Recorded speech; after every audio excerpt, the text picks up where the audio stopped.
be assassinated. But I'm overwhelmed. Wait a minute. He said, so what he said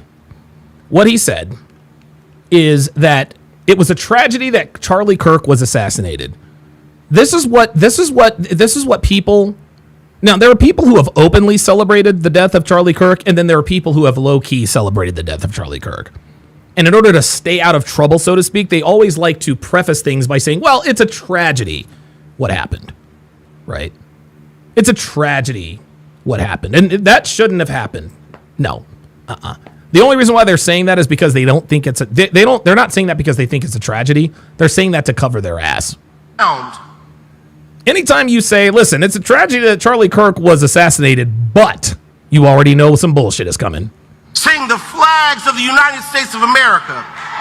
Listen to the crowd. At half staff, calling this nation to honor and venerate a man who was an unapologetic racist and spent all of his life sowing seeds of division and hate into this land. Listen to this congregation. These are supposed to be Christians, right? We're all brothers and sisters. We are all children in the eyes of God. Yet, here is this pastor, low-key justifying the assassination of Charlie Kirk, being cheered on by his audience. Incredible. And hearing people with selective rage who were mad about Charlie Kirk but didn't give a damn about Melissa Hortman and her husband. I'm sorry, did this man just curse at the pulpit? Did this man really just curse? Like, when did we start swearing in church? Are you kidding me? Like, this this pastor just said, just used the D word. Shut him up! This pastor just used the D word on the pulpit, and no one gasped. Nope. They all cheered. When they were shot down in their home, tell me I ought to have compassion for the death of a man who had no respect for my own life. No, you don't have to have compassion for anybody you don't want to have compassion for. But justifying political violence, just like Melanie King said, is beyond the pale. Big Said says nigga churches. Yep. I am sorry. No, you're not. But there's nowhere in the Bible where we are taught to honor evil. And how you die does not redeem how you lived. Oh, Jesus. How you die does not redeem how you live. This is why we know this is a nigga pastor. Yes, I said it. This pastor is a nigga. Okay? Look. This dude here is not a man of God. This dude is a nigga. Straight up fucking N-word. A nigga. Niggadar, there's the fucking pastor. There's the fucking pastor. The niggadar has gone off. The niggadar has absolutely gone off. Incredible.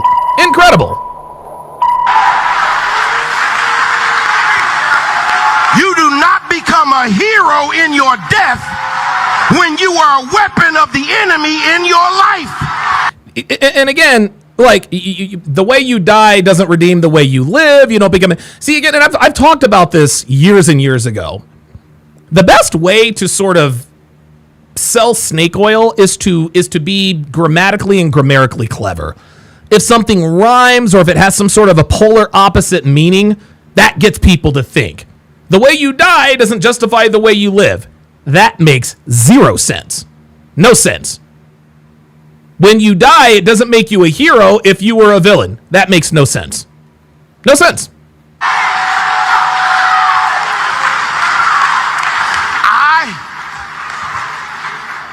See, at this point, guys, J-Mon says all empty words. At this point, he's not serving God. He's not serving God. He's serving himself. Right now, he's playing to the crowd.